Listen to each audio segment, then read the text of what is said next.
Assalamualaikum warahmatullahi wabarakatuh.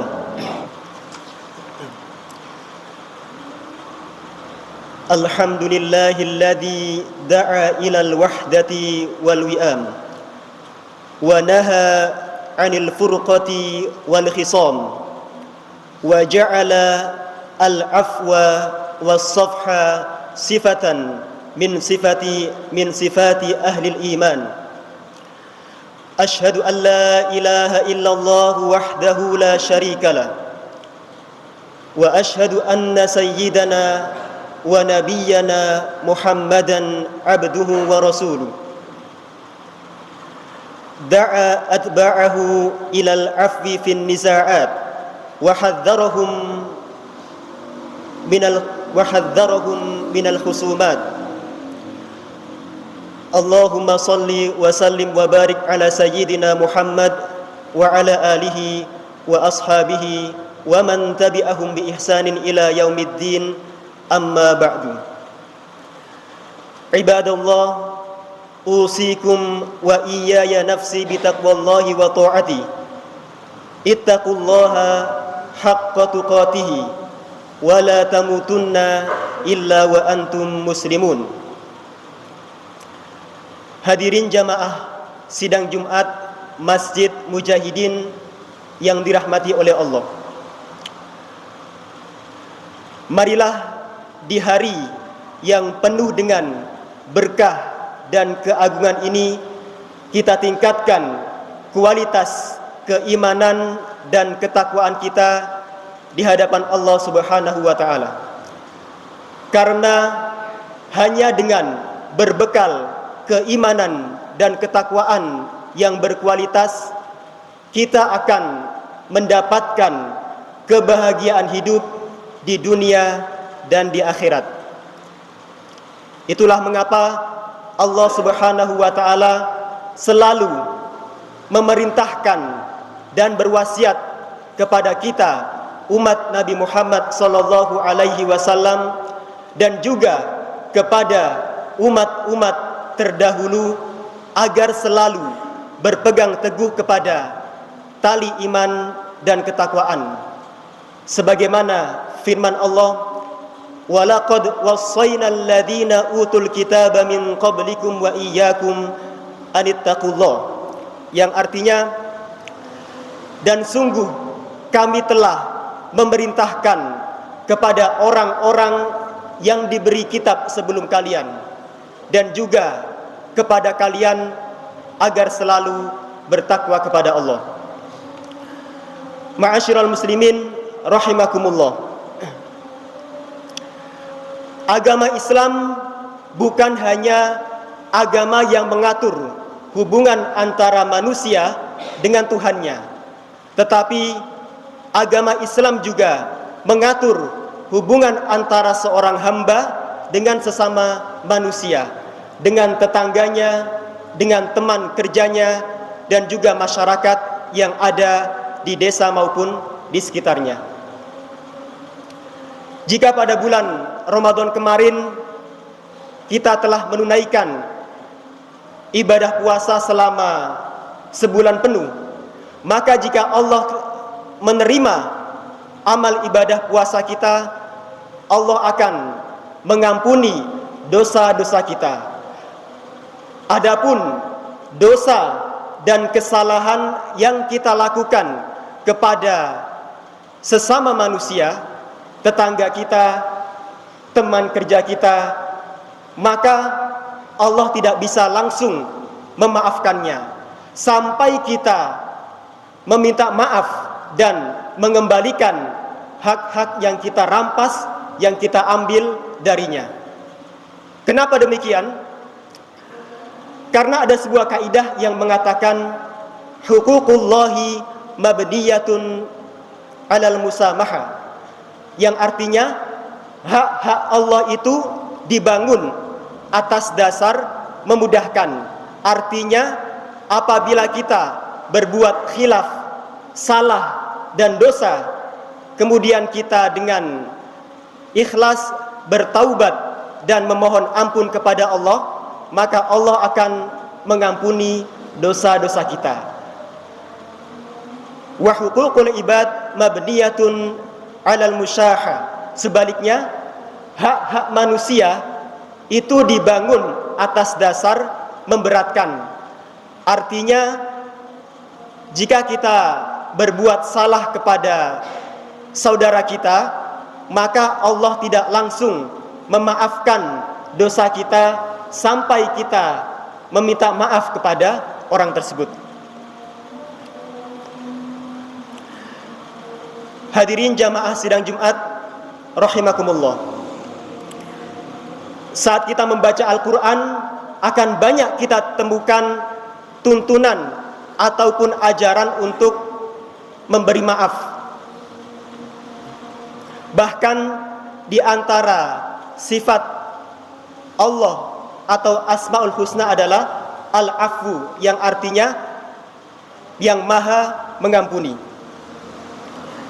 Secara bahasa, kata Al-Afwu ini bisa kita artikan dengan mengampuni atau menghapus. Afa ar-rihu al-atharo, angin menghapus jejak kaki. Ada juga yang mengartikan kelebihan, sebagaimana firman Allah, wa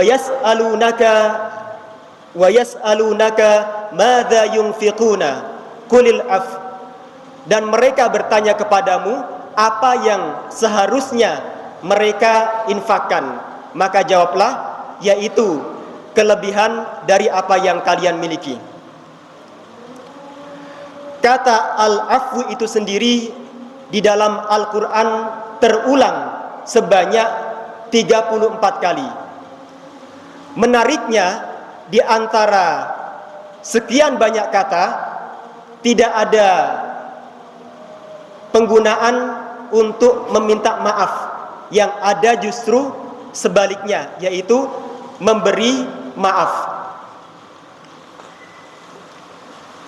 Sebagaimana firman Allah dalam surat An-Nur, wal ya'fu wal yasfahu ala tuhibbuna an yaghfirallahu lakum, yang artinya hendaklah mereka memaafkan dan berlapang dada.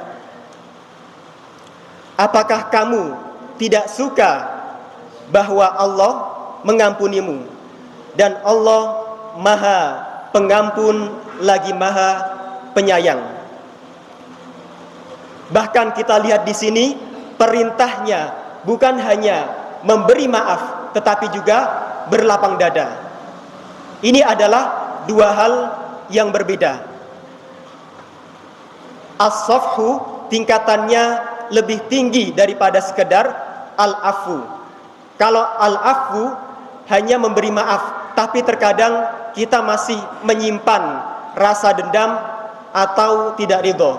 Tapi kalau sudah sampai as-safhu, artinya kita memberi maaf dan kita berlapang dada, tidak ada rasa dendam sedikit pun di hati kita.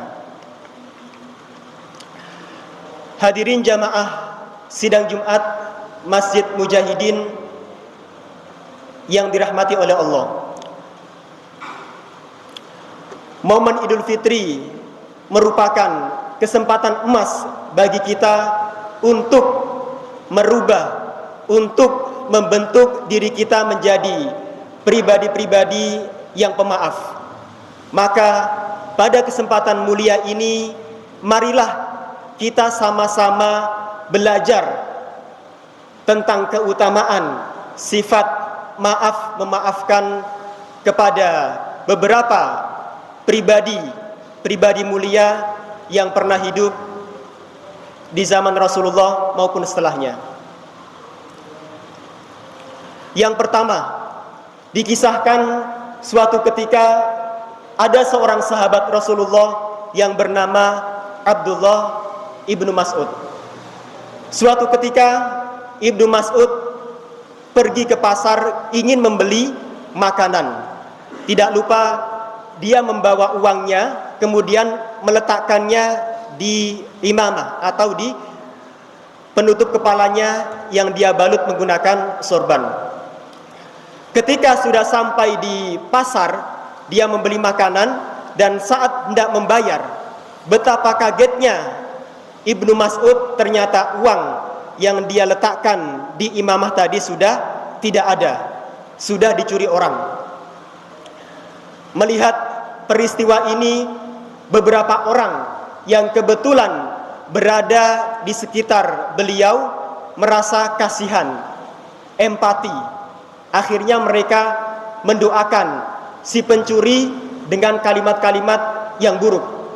Qata'allahu yadassari, kata salah seorang di antara mereka. Semoga Allah memotong tangan si pencuri. Mungkin kalau dalam bahasa kita, semoga pencuri ditabrak mobil atau disambar gledek, dengan ungkapan-ungkapan yang negatif. Namun tidak demikian dengan sang sahabat Ibnu Mas'ud. Dia adalah orang yang uangnya dicuri, namun dia dengan besar hati memaafkan si pencuri tersebut. Bahkan dia mendoakan kebaikan bagi si pencuri. Allahumma in kana hamalahu ala akhdiha hajatun fabarik lahu fiha. Ya Allah, apabila si pencuri ini mengambil uang saya karena kebutuhan, karena himpitan ekonomi untuk memberi makan anak dan istrinya, fabarik lahu fiha, maka berkahilah dia dengan uang tersebut. Wa in kana hamalathu ala akhdiha jara'atun ala dzanbi faj'alhu akhira dzunubihi. Dan apabila dia mengambil karena sengaja berbuat dosa, maka jadikanlah ini adalah dosa terakhir baginya. Betapa mulia pribadi Ibnu Mas'ud. Dia tidak marah, tetapi dia justru mendoakan kebaikan bagi si pencuri. Kisah yang kedua adalah kisah yang dialami oleh Nabi Yusuf alaihissalam. Saya kira kita semua sudah pernah membaca kisah Nabi Yusuf alaihissalam.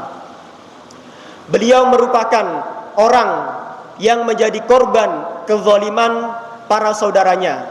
Karena mereka merasa iri kepada Nabi Yusuf, mereka berusaha untuk membunuhnya, melemparkannya ke dalam sumur. Kisah Nabi Yusuf tidak berjalan dengan mudah. Bahkan setelah itu beliau sempat menjadi budak, dijual di pasar budak. Kemudian beliau juga pernah difitnah oleh seorang perempuan dengan tuduhan asusila sampai beliau dimasukkan ke dalam penjara.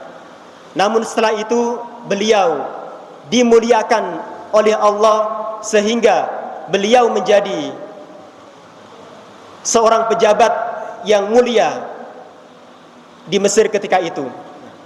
Beberapa waktu kemudian datanglah saudara beliau yang dulu menzaliminya, yang dulu ingin membunuhnya. Mereka datang dari negara Palestina untuk meminta bantuan sembako. Nabi Yusuf sebagai seorang pejabat negara, beliau memiliki kekuasaan dan pengaruh. Bisa saja beliau membalas dendam kepada para saudaranya. Namun hal itu tidak beliau lakukan. Beliau justru memaafkan dan mengampuni mereka dan mengucapkan kalimat yang sungguh mulia. La tathriba alaikumul yauma yaghfirullahu lakum. Kata beliau, tidak ada celaan bagi kalian pada hari ini. Semoga Allah mengampuni dosa-dosa kalian. Di sini ada dua hal. Yang pertama, Nabi Yusuf membebaskan mereka dari celaan dan hinaan di dunia. Beliau telah memaafkan para saudaranya yang telah menyakiti dan berusaha membunuh beliau di masa kecil. Yang kedua, beliau juga mendoakan semoga kelak di akhirat Allah mengampuni saudara-saudaranya sehingga selamat dari siksa neraka. Yang terakhir adalah kisah dari baginda Nabi kita Rasulullah ketika penaklukan kota Mekah. Beliau memiliki kekuasaan untuk membalas orang-orang kafir Quraisy yang dahulu ingin membunuh beliau, yang dahulu mengusir Nabi Muhammad dari kota Mekah. Namun hal itu tidaklah beliau lakukan, dan beliau justru memaafkan mereka semuanya. Bahkan seorang budak bernama Wahsy yang ketika perang Uhud memutilasi paman beliau Hamzah, dan juga seorang perempuan yang memakan jantung sang paman bernama Hindun juga beliau maafkan. Beliau memaafkan semua orang yang pernah menyakiti beliau. Dari sini, jika kita mengamati 3 kisah di atas, kita bisa menarik kesimpulan bahwasannya sifat maaf yang dimiliki oleh Rasulullah tingkatannya lebih tinggi dan utama jika dibanding dengan Ibnu Mas'ud ataupun Nabi Yusuf. Kenapa demikian? Karena Ibnu Mas'ud dia memaafkan seorang yang hanya mencuri uangnya tanpa menyakiti dirinya. Sedangkan Nabi Yusuf, beliau memaafkan orang-orang yang dahulu menzaliminya karena mereka juga masih memiliki ikatan darah. Adapun Nabi Muhammad memaafkan musuh-musuhnya yang dulu mengintimidasi, yang dahulunya mengusir beliau, bahkan ingin membunuh beliau ketika beliau berdakwah selama 13 tahun di kota Mekah. Hadirin jamaah sidang Jumat, mudah-mudahan pada bulan Syawal ini kita bisa menjadi pribadi-pribadi pemaaf seperti hanya sang sahabat Ibnu Mas'ud, seperti hanya Nabi Yusuf, dan juga seperti hanya Nabi kita Nabi Muhammad sallallahu alaihi wasallam. Barakallahu li wa lakum fil Qur'anil azim, wa nafa'ani wa iyyakum bima fihi minal ayati wa dzikril hakim, wa taqabbalallahu minni wa minkum tilawatahu innahu huwas samiul alim.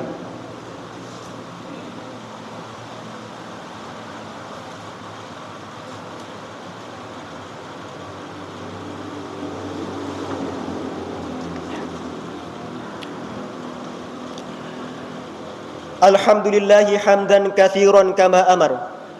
Ashhadu an la ilaha illallah wahdahu la syarika lah, wa ashhadu anna sayyidana wa nabiyyana Muhammadan abduhu wa rasuluh. Ibadallah, ittaqullaha haqqa tuqatih wa la tamutunna illa wa antum muslimun. Wa'lamu anna Allaha amarakum bi amrin bada'a fihi bi nafsi wa thanna bi malaikatihi wa thallatha bikum ayyuhal mu'minuna faqala inna Allaha wa malaikatahu yusalluna 'alan nabi ya ayyuhalladzina amanu sallu 'alaihi wa sallimu taslima. Allahumma salli 'ala sayyidina Muhammad wa 'ala ali sayyidina Muhammad waradallahumma an sadatina Abi Bakrin wa Umar wa Uthmana wa Ali wa 'ala baqiyati as-sahabah wattabi'ina lahum bi ihsanin ila yaumiddin, amma ba'du. Allahumma aslih lana dinana alladhi huwa ismatu amrina wa aslih dunyana allati fiha ma'ashuna wa aslih akhiratana allati ilaiha ma'aduna waj'alil hayata ziyadatan lana fi kulli khair waj'alil mauta rahatan lana min kulli syarr. Allahumma inna nas'aluka salamatan fid din wa afiyatan fil jasad wa ziyadatan fil ilmi wa barakatan fil rizqi wa taubatan qabla al maut wa rahmatan indal maut wa maghfiratan ba'dal maut. Allahumma walli umurana khiyarana wa la tuwalli umurana shirarana. Allahumma la tusallit alaina bidhunubina man la yakhafuka fina اللهم لا تدع لنا ذنبا إلا غفرته ولا هما إلا فرجته ولا دينا إلا قضيته ولا مريضا إلا شفيته ربنا آتنا في الدنيا حسنة وفي الآخرة حسنة وقنا عذاب النار عباد الله إن الله يأمر بالعدل والإحسان وإيتاء ذي القربى وينهى عن الفحشاء والمنكر والبغي يعظكم لعلكم تذكرون فاذكروا الله العظيم يذكركم واشكروه على نعمه يزدكم واسألوه من فضله يؤتكم ولذكر الله أكبر أقيموا الصلاة